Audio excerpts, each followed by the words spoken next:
రెటిక ప్రమాద ఘటనలో క్షతగాత్రులను హాస్పిటల్కి తరలించారు. దీనికి సంబంధించి హాస్పిటల్ నుంచి మా ప్రతినిధి శ్రీనివాస్ మరింత సమాచారాన్ని అందించడానికి సిద్ధంగా ఉన్నారు. శ్రీనివాస్, ప్రస్తుతం అక్కడ పరిస్థితి ఏ విధంగా ఉంది? క్షతగాత్రుల పరిస్థితి ఎలా ఉంది?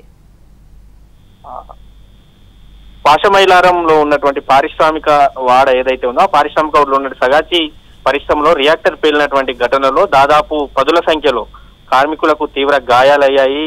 చాలా వరకు కూడా వారి పరిస్థితి సీరియస్ గా ఉంది. అయితే ఆ కార్మికులనంతా కూడా పటాన్చేరులో ఉన్నటువంటి వివిధ ప్రైవేట్ ఆసుపత్రులలో చికిత్సను అందిస్తున్నారు. ఇస్నాపూర్ లో ఉన్నటువంటి కాకతీయ హాస్పిటల్, అదేవిధంగా పటాన్చేరులో ఉన్నటువంటి ధ్రువ హాస్పిటల్, అర్చన హాస్పిటల్, అదేవిధంగా ముత్తంగి ఓఆర్ఆర్ పక్కనే ఉన్నటువంటి ప్రణమ్ హాస్పిటల్స్ లో మాత్రం ప్రస్తుతానికైతే కార్మికులకు చికిత్సను అందిస్తున్నారు. వారందరికీ కూడా దాదాపు ఒక్కొక్కరికి 80% గాయాలు కాలిపోయిన గాయాలయ్యాయి. అదేవిధంగా కొందరికి 60%, మరికొందరికి 20-30% వరకు కూడా గాయాలయ్యాయి. అయితే ఆ రియాక్టర్ పేలినటువంటి సమయంలో కార్మికులంతా కూడా అక్కడే ఉండడంతో ఒక్కసారిగా కూడా దాదాపు పదుల సంఖ్యలో కార్మికులు 100 మీటర్ల కొద్దీ ఎగిరిపడ్డారు. దీంతో ఈ ప్రమాద తీవ్రత ఎక్కువగా ఉంది. వారు ఎగిరిపడడంతో మాత్రం వారందరూ కూడా ఆ చుట్టుపక్కల ఉన్నటువంటి గోడలకు కొట్టుకొని కింద పడడంతో మాత్రం వారికి కాలిపోయినటువంటి గాయాలతో పాటు ఈ దెబ్బలు కూడా ఎక్కువగా తగలడంతో మాత్రం వారి పరిస్థితి అయితే సీరియస్ గానే ఉంది. ప్రస్తుతం అయితే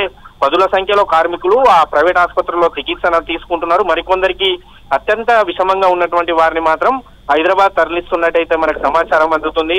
అదేవిధంగా ఈ ఘటనలో ఇప్పటికే అధికారికంగా 10 మంది చనిపోయారని చెప్పి అధికారులు ధృవీకరించారు. కానీ ప్రమాద తీవ్రత బట్టి చూస్తే మాత్రం మృతుల సంఖ్య భారీగా పెరిగే అవకాశం అయితే మనకు స్పష్టంగా కనిపిస్తుంది.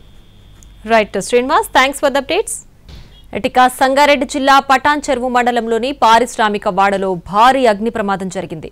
పాసమైలారం పారిశ్రామిక వాడలోని సిగాచి కెమికల్స్ పరిశ్రమలో భారీ పేలుడు జరిగింది. రియాక్టర్ పేలడంతో కార్మికులు భయాందోళనకు గురయ్యారు. పేలుడు ధాటికి భారీగా మంటలు చెలరేగాయి. ఈ ఘటనలో 5గురు సజీవ దహనమయ్యారు. పలువురు కార్మికులకు తీవ్ర గాయాలైనట్లుగా తెలుస్తోంది. పేలుడు ధాటికి కార్మికులు 100 మీటర్ల దూరంలో ఎగిరిపడ్డారు. దీంతో 5గురు మృతి చెందారు. మృతుల సంఖ్య ఇంకా పెరిగే అవకాశం కనిపిస్తోంది. ఘటనా స్థలానికి ఇప్పటికే ఫైర్ ఇంజన్లు చేరుకున్నాయి, మంటలను అదుపు చేస్తున్నాయి. 20 మంది వరకు కూడా ఇప్పటి వరకు చనిపోయి ఉంటారని కార్మికులు చెబుతున్నారు.